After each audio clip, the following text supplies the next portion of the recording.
आपकी आज हेल्प भी लेंगे और फर्दर इस इन टर्म्स को भी डिस्कस करेंगे। तो ठीक है, तो सबसे पहले जैसे एनिमल बिहेवियर के हवाले से अगर हम इसको देखें, सबसे पहले बिहेवियर होता क्या है। जैसे बिहेवियर एक जनरल टर्म भी है, जो भी हमारी एक्टिविटीज होती है या किसी भी एनिमल की एक्टिविटीज होती है जो अपनी नीड्स, नेसेसिटीज या जरूरियात, रिक्वायरमेंट्स हैं, जो उनको पूरा करने के लिए जो एक्टिविटीज शो करते हैं, कलेक्टिवली हम उनसे कहते हैं कि ये इस एनिमल का बिहेवियर है।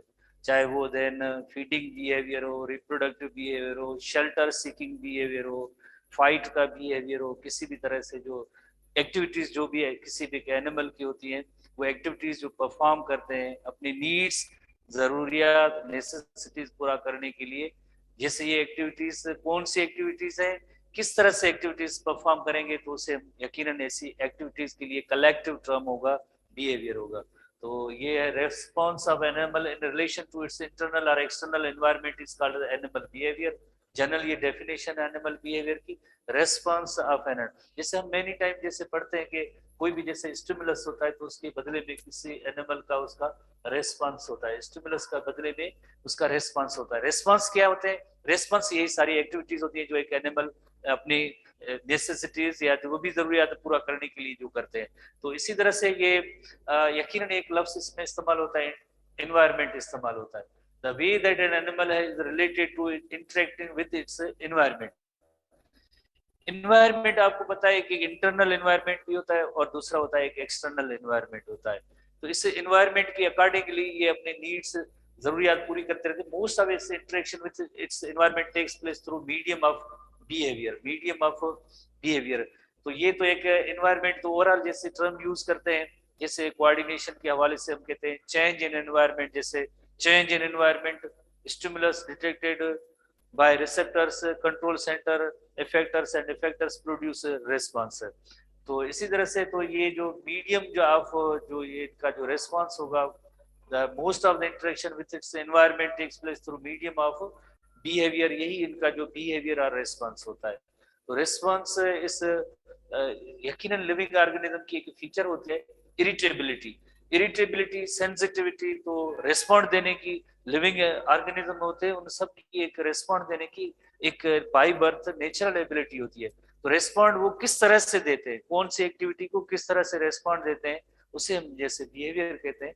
Matter of common observation that environmental condition vary constantly with time and place. जैसे हम हमेशा डिस्कस करते रहते हैं कि environment is always subjected to change, हमेशा चेंज होता रहता है, इन्वायरमेंट कभी भी एक जैसा नहीं होता है।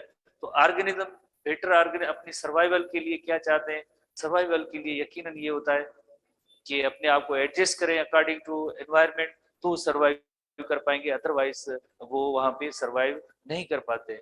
सो more over the internal physiological conditions of animals are subjected to changes, यानी इंटरनल कंडीशन है वो भी चेंज होती रहती है, एज वेल एज एक्सटर्नल जो एनवायरमेंट है वो भी चेंज होता रहता है।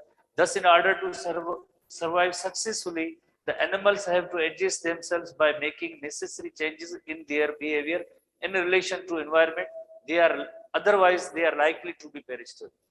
इंटरनल हो या एक्सटर्नल एनवायरमेंट हो, हमेशा उनके अकॉर्डिंगली उनको एडजस्ट करके उनसे रहना होता है, otherwise they will be perished, उस जगह से खत्म हो जाएंगे, ये मर जाएंगे, वहां पे सरवाइव नहीं कर पाएंगे। सो एक और टर्म को आप डिफाइन करेंगे, ethology. The scientific study of behaviour is called ethology. जैसे हम एथिक्स लफ्ज एक पढ़ते हैं, एथिक्स उसी से एथोलॉजी है। The scientific study of behaviour is called ethology. The scientific study of nature of behaviour and it's ecological and evolutionary significance in natural setting is called ethology. एक सिंगल टर्म में भी आप define कर सकते हैं, the study of behaviour is called ecology. Simple word में behaviour की study को हम इथोलॉजी कहते हैं। So modern study ornithology is closely related to the discipline of genetics, physiology, ecology and psychology। तो ये जो भी किसी खास तौर पे ह्यूमन बिहेवियर की अगर हम बात करें, ह्यूमन बिहेवियर जो खास तौर पे इसमें जेनेटिक्स का भी किरदार है। जेनेटिक्स की मीनिंग होती है जीन्स। इसी तरह से फिजियोलॉजी यानी कौन से बॉडी सिस्टम, जाहिर है जो भी बिहेवियर एक एनिमल शो करेगा तो उसमें डिफरेंट बॉडी सिस्टम्स भी इन्वॉल्व होते हैं, फिजियोलॉजिकल रिस्पॉन्स भी हो सकता है। इकोलॉजी कौन सा environment, ecology refers to environmental interaction है। और इसी तरह से साइकोलॉजी, ये सारी चीजें एक ह्यूमन बिहेवियर खास तौर पे उसको डेवलप कराने में इनका रोल होता है। तो आखिर में जैसे ये सवाल अराइज होता है कि बिहेवियर की बेसिस क्या है। बिहेवियर की बेसिस जीन्स भी है एज वेल एज एनवायरमेंट भी है। जीन्स भी है एज वेल एज एनवायरमेंट भी है। एक ऐसे बिहेवियर होते हैं एक ऐसे बिहेवियर होते हैं which are regulated by the genes. वो बिहेवियर हर हालत में एनिमल को शो करना ही करना है क्योंकि उनके जीन्स में ये चीज शामिल होती है। नंबर टू, एनवायरमेंट यानी सराउंडिंग, जिस जगह पे वो रहते हैं उसके अकॉर्डिंगली जो जाहिर है यकीनन थोड़ी सी मॉडिफिकेशन या चेंज आ जाती है ऑर्गेनिज्म में, वो उसे हम कहते हैं एनवायरमेंट कहते हैं। जीन्स रेगुलेटेड बिहेवियर होते हैं उससे हम कहते हैं इनेट बिहेवियर कहते हैं। इनेट और इंस्टिंक्ट बिहेवियर है। और इन्वायरमेंट रिलेटेड होते हैं उसे लर्नड बिहेवियर और लर्निंग कहते हैं। लर्नड बिहेवियर और लर्निंग कहते हैं। तो इसी तरह से दो किस्म के बिहेवियर भी हो जाते हैं जो जीन्स रेगुलेटेड होते हैं और दूसरे होते हैं जैसे इन्वायरमेंट से जो लर्न कर किया जाता है। So behavior based on feedback and upon machinery for the response and coordination, that is the nervous system and effector organ. तो जितना भी जैसे हम बिहेवियर शो कर रहे हैं ना, तो आपने एक फ्लो चार्ट पढ़ा है, तो आखिर में क्या है, जैसे stimulus, receptors, coordination, control centre के बाद जैसे इफेक्टर्स, इफेक्टर प्रोड्यूस रेस्पॉन्स। तो इसमें नर्वस सिस्टम भी इन्वॉल्व है। नर्वस सिस्टम यानी each and every characteristic is determined by the genes. हर एक ऑर्गेनिज्म के अंदर हर कैरेक्टरिस्टिक होता है वो जीन्स रेगुलेटेड होता है। तो यानी एक नेचुरल जो सेटअप होता है किसी भी ऑर्गेनिज्म का वो जीन्स रेगुलेटेड है। वही उसका नर्वस सिस्टम बनाते हैं, वही उसके केमिकल्स बनाते हैं।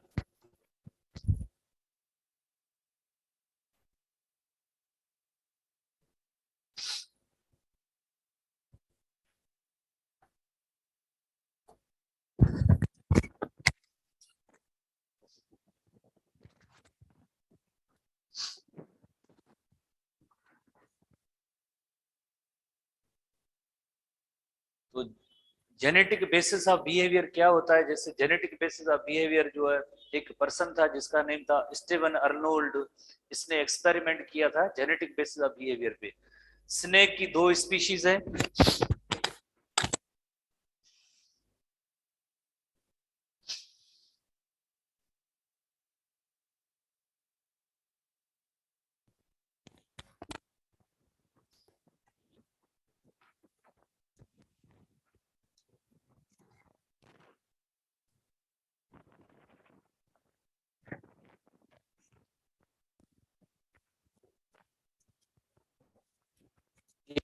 एक्सपेरिमेंट गार्टर स्नेक पे था, गार्टर स्नेक की फीडिंग बिहेवियर पे। गार्टर स्नेक जैसे स्नेक्स का एक टाइप है, उसके फीडिंग बिहेवियर पे, फीडिंग प्रेफरेंसेस क्या होती हैं उसके हवाले से इसकी रिसर्च थी। एक ऐसे स्नेक थे जो कोस्टल एरियाज में गार्टर स्नेक रहते थे, एक गार्टर स्नेक जो है लाइक जो इनलैंड एरियाज में रहते थे। जो कोस्टल जो एरियाज में रहते थे वो एक एनिमल है स्लग जिसका नेम है, उसको प्रिफेयर कर रहे थे, वो खा रहे थे। और जो इनलैंड वाले थे वो नहीं खा रहे थे। बट जब इनके बच्चों को एक जैसे एक एनवायरनमेंट प्रोवाइड किया गया नेक्स्ट जनरेशन को, कि देन स्लग भी दिए गए। जो कोस्टल एरिया के स्नेक थे उनके जो यंग वन वो स्लग खा रहे थे और इनलैंड के नहीं खा रहे थे। इसका मतलब ये हुआ कि उन्होंने देखा कि ये जो स्लग खा रहे हैं कोस्टल एरिया के जो गार्टर स्नेक, यकीनन ये जेनेटिकली डिटरमाइंड है। अगर जेनेटिकली डिटरमाइंड ना होता तो ये ना कर पाते। तो बहरहाल ये इसके हवाले से इसने स्टडी की थी। तो जेनेटिक बेसिस ऑफ बिहेवियर भी है। तो जेनेटिक बेसिस ऑफ बिहेवियर को हम कहेंगे इनेट और इंस्टिंक्टिव बिहेवियर कहेंगे। इनेट और इंस्टिंक्टिव बिहेवियर, और दूसरा इन्वायरमेंट से जो बिहेवियर हम सीखते हैं उसे हमें लर्नड बिहेवियर और लर्निंग कहते हैं। तो इनेट और इंस्टिंक्टिव बिहेवियर की कुछ पॉइंट्स हैं। ये ऑटोमेटिक है, प्री प्रोग्राम है, जेनेटिकली डिटरमाइंड है, स्टीरियोटाइप एक्टिविटीज है which do not involve any learning. यानी ये प्री प्रोग्राम है, जेनेटिकली डिटरमाइंड है, कोई चेंज नहीं हुई। स्टीरियोटाइप की मीनिंग ये होती है कि जैसे रिपीटेड वो एक्ट्स प्रोड्यूस करते रहते हैं, एक्शन वही सेम, कोई उसमें चेंज नहीं आती है, जिसका कोई भी जैसे कहेंगे पर्पस नहीं होता है, बट वो एक्टिविटीज जैसे रिपीटेडली परफॉर्म करते रहते हैं, उसमें कोई चेंज या तब्दीली नहीं होती है, उसे हम कहते हैं स्टीरियोटाइप कहते हैं। और this behaviour perform in reasonably complete form when an animal is exposed to proper stimuli. Most instincts are adaptive in nature and striking examples are web spinning of spider, communication of honey bee, smiling of the baby. जैसे किसने सिखाया कि baby को smile करना? जैसे एक baby new born होती है, न्यू नेटल बेबीज जो होते हैं, तो यकीनन जैसे उनको किसी ने नहीं सिखाया कि हाउ टू स्माइल, बट वो स्माइलिंग, जैसे ये सारे जो है, या वेब स्पिनिंग ऑफ स्पाइडर है, तो ये किसने सिखाया? तो किसी ने नहीं सिखाया, ये उनका बिहेवियर है, इनेट बिहेवियर, ये करते रहते हैं। इसी तरह से इनेट बिहेवियर की फर्दर जो टाइप्स हैं, उसमें number one is the kinesis.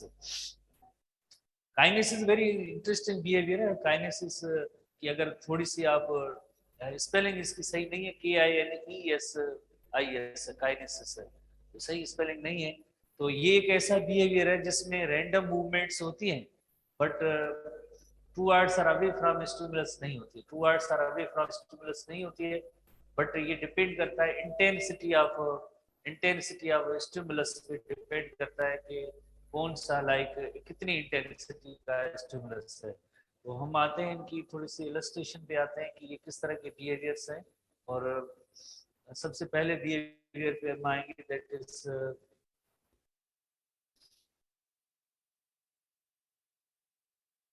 इनेट behaviour का जो टाइप है, उस टाइप को हम कहेंगे यकीनन काइनेसिस के अंदर एक ऐसी मूवमेंट है जो डायरेक्शनल नहीं है। जैसे डायरेक्शनल मूवमेंट्स होती है अवे और टुवर्ड्स स्टिमुलस, जैसे डायरेक्शनल होती है हमेशा स्टिमुलस की तरफ या स्टिमुलस से अवे होती है। बट काइनेसिस ऐसी मूवमेंट्स हैं जो रैंडम मूवमेंट्स हैं, रैंडम मूवमेंट्स हैं, टुवर्ड्स और अवे स्टिमुलस की तरफ नहीं है। बट इनका जो थीम ये होता है कि टू अवॉइड अनफेवरेबल कंडीशंस और एक कंफर्ट जोन में आ जाना। जैसे वुड लाइस का एक एग्जांपल है। वुड लाइस को एक एक्सपेरिमेंटली एक ऐसी जगह पे रखा गया था जहाँ पे ड्राई कंडीशंस थी, ड्राई कंडीशंस थी, तो हेफेजर्ड मैनर में कभी इधर कभी उधर कभी इधर कभी इधर मूव कर रही, कोई डायरेक्शन नहीं था। जस्ट इसका पर्पज ये था कि ड्राई एनवायरनमेंट से निकलना है। जैसे उसको मॉइस्ट एनवायरनमेंट या मॉइस्ट कंडीशन मिल जाती है, तो उसका मतलब है ये कंफर्ट जोन में आ गई है। अब जो फर्दर जो इसमें इसकी मूवमेंट की इंटेंसिटी थी, पहले हिफिजर्ड मैनर में कभी किधर घूम रहे थे, अब जो है ये कंफर्ट जोन, यानी ये मॉइस्चर लविंग ऑर्गेनिज्म है। ये वुड लाउस जो है मॉइस्चर लविंग ऑर्गेनिज्म है, मॉइस्चर इसका फेवरेट एनवायरनमेंट होता है, तो मीन्स मॉइस्चर उसके लिए एक कंफर्ट जोन है। ड्राई कंडीशन इसके लिए कंफर्ट जोन नहीं है। तो जहां जहां भी ड्राई कंडीशंस थी तो उसमें ये सरवाइव नहीं कर पा रहे थे, तो उसको थोड़ी सी डिफिकल्टी होती है रहने में। बट जैसे ही इसको मॉइस्ट कंडीशन मिलती है, तो देन क्या इसने किया कि ये जो स्लो डाउन हो गया, यहाँ पे वेरी क्विक फास्ट हेफेजर्ड मैनर में कभी किधर कभी किधर, तो इस तरह की मूवमेंट्स को हम कहेंगे कि ये जो है काइनेसिस है। Wood lice will move rapidly when in a dry environment, but will slow down or stop when the environment is damp. Damp की meaning है moist. The rate of movement is directly proportional to the humidity. Humidity. अगर जैसे जैसे देखें ना, इसमें towards और away from stimulus नहीं है, हेफेजर्ड मैनर में कभी किधर मूव कर रहे हैं। जैसे जैसे डिपेंड करता है directly proportional to the humidity, यानी रेट ऑफ ह्यूमिडिटी। ह्यूमिडिटी अगर ह्यूमिडिटी ज्यादा है तो वहां पे वेरी स्लो डाउन हो जाती है। ह्यूमिडिटी नहीं थी, ड्राई वेदर था, तो वहां पे वो क्विक मूव कर रही थी, इधर तेजी से भाग रही थी, वो वुड लाउस। तो इससे हम कहेंगे कि ये जो है kinesis, this type of movement is called as kinesis. इस मूवमेंट के टाइप को हम कहेंगे काइनेसिस कहेंगे। ठीक है, तो इसी तरह से हम काइनेसिस में एक और जैसे इसका एग्जांपल जैसे इलस्ट्रेशन के अंदर ले सकते हैं काइनेसिस के हवाले से। जैसे ये again kinesis change in activity due to stimulus है, और टेक्सस क्या होता है, towards or away from stimulus होता है, जो डायरेक्शनल मूवमेंट है। जैसे अगेन ये वही जो जैसे ड्राई ओपन एरिया में है तो आप हेफेजर्ड मैनर में, ऐसे नहीं कि टू आर्ट्स मॉइस्ट कंडीशन जा रही है, हेफेजर्ड मैनर में कभी इधर कभी इधर कभी उधर। और जैसे मॉइस्ट साइड उसको मिलती है, जैसे अंडर द लीफ ये आ गई छुप के, तो ये स्लो डाउन होगा। इसी तरह से एक और एग्जांपल वर्म्स का भी लिया जाता है।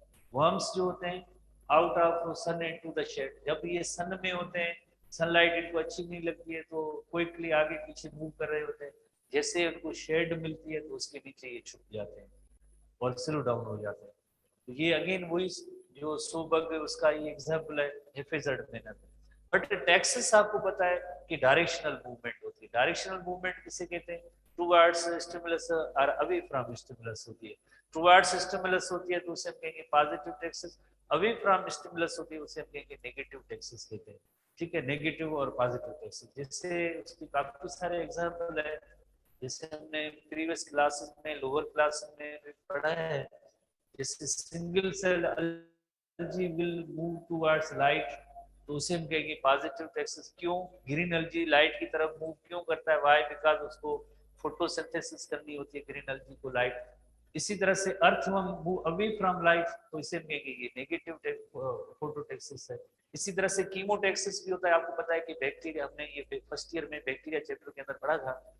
फूड अगर उनके मालिक्यूलर फूड मालिक्यूलर केमिकल्स हैं तो जाहिर है बैक्टीरिया उन केमिकल्स की तरफ वो बढ़ेगा। Some bacteria move towards a high concentration of glucose, तो उसे कहेंगे पॉजिटिव टैक्सेस है। तो ये टैक्सेस टाइप मूवमेंट डायरेक्शनल है और काइनेसिस डायरेक्शनल नहीं है। रेट ऑफ स्टिमुलस की इंटेंसिटी पे डिपेंड करता है, मॉइस्चर कम मॉइस्चर ज्यादा, इस तरह से। इसी तरह बट यहाँ पे टोटली जो है डायरेक्शनल मूवमेंट है टुवर्ड्स और अवे फ्रॉम स्टिमुलस। उसके बाद जैसे तीसरा जो बिहेवियर है जैसे रिफ्लेक्सेस कहते हैं, जो हमने इससे पहले नर्वस सिस्टम में भी पढ़ी है। सिंपल रिफ्लेक्सेस के भी एग्जांपल जैसे पढ़े हैं, जैसे ये नी जर का एग्जांपल है, जो रबर का जो हैमर होता है डॉक्टर साहिबान के पास, पेटिलर जो टेंडन होता है यहाँ पे जैसे हिट करेंगे तो उसके रिजल्ट में जैसे ये ग्रीन लाइन जैसे आपको नजर आ रही है, ये सेंसरी न्यूरॉन है। और सेंसरी न्यूरॉन इसी तरह से स्पाइनल कार्ड के अंदर यहाँ से इसका जंक्शन होगा मोटर न्यूरॉन के जरिए, तो ये मसल को कमांड या ऑर्डर देंगे और इसके रिजल्ट में नी जर्क यानी लेग को, ये लोअर लेग के इस पोर्शन को एक जर्क की सूरत में अबो ले जाते हैं। विदाउट पर्सन से विल और विश काम हो रहा है। तो ऐसे रिएक्शंस को जैसे रेस्पॉन्सेस को हम कहेंगे कि ये रिफ्लेक्स रिएक्शन है।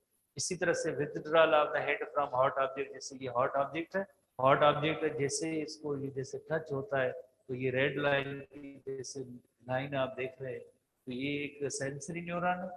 और दूसरे इसमें इंटर न्यूरॉन इन्वॉल्व है। इंटर न्यूरॉन के बाद ये जो मोटर न्यूरॉन होता है, ये कमांड या ऑर्डर मसल्स को दे रहे हैं और हम फौरन हाथ उठा लेते हैं, ये भी एक तरह से रिफ्लेक्स एक्शन है। तो और कई भी रिफ्लेक्सेस हमने पढ़े हैं, बट ये दो क्योंकि हमने चैप्टर 3 के अंदर भी इनको डिस्कस किया है, दोबारा से हम देख रहे हैं कि ऐसे sudden involuntary autonomic response without person will और विश होते हैं, ऐसे रिएक्शंस को हम जैसे यकीनन कहेंगे कि ये जो है रिफ्लेक्सेस है। तो वेरी सिंपल डेफिनेशन है, इसमें इतना कोई क्वेश्चन आगे बढ़ा नहीं है। उसके बाद नंबर 4 है फिक्स्ड एक्शन पैटर्न। ये एक ऐसा बिहेवियर है तो instinct behaviour, highly stereotype and species characteristic. Fixed action pattern are said to be the produced by the innate releasing mechanism called a neural network in response to signal or key stimulus or releaser. Signal or once released, a fixed action pattern runs to be completed. जैसे कुछ ऐसी point होती है, कुछ ऐसा stimulus होता है जिसकी वजह से वो बिहेवियर हर हालत में वो शो करेंगे। जैसे उसे हम कहते हैं साइन स्टिमुलस और रिलीजर कहते हैं। वेरी इंटरेस्टिंग इसका एग्जांपल भी दिया गया है, जैसे हमारे एसटीबी के अंदर ऐसी तस्वीर भी मौजूद है। Male stickleback fish will show aggression towards a shape that has a red area। जैसे ये एक फिश है, उसका नेम है three spined stickleback fish. Three spined stickleback fish. जब भी इसकी ब्रीडिंग सीजन आती है तो ब्रीडिंग सीजन के दौरान ये फिश एक एरिया ब्रीडिंग एरिया बनाती है और इस फिश के अंदर जैसे मेल फिश है तो फीमेल फिश होती है और अपनी जो रिप्रोडक्शन और ब्रीडिंग करते हैं। तो जो इसके जो मेल मेंबर्स होते हैं उनका जो बेली रीजन होता है, बेली रीजन भी रेड कलर का होता है। तो ये जो मेल थ्री स्टिकलबैक फिश होती है तो इसकी कोशिश यही होती है कि इस एरिया के अंदर अदर इस स्पीशीज के मेल मेंबर ना आए। तो इसी तरह से ये मूव होता रहता है और किसी भी इंट्रूडर को या फॉरेन कोई ऐसी फिश है उसको इसके एरिया के अंदर आने नहीं देता है। बट जैसे एक्सपेरिमेंट की गई देखा गया, ये देखे अदर फिशेज या उनके मॉडल्स हैं जिनकी पहली रीजन रेड है, पहली रीजन रेड है, फिश से इसका कोई रिलेशनशिप नहीं था। ये जो रेड बेली जिसने देखी तो फौरन ही ये इसको जो है स्पाइन स्पाइन मारता है, एग्रेशन दिखाता है और उनको वहां से उस एरिया से निकाल देता है। तो इसमें साइन स्टिमुलस या रिलीजर क्या हुआ, साइन स्टिमुलस या रिलीजर था ये रेड बेली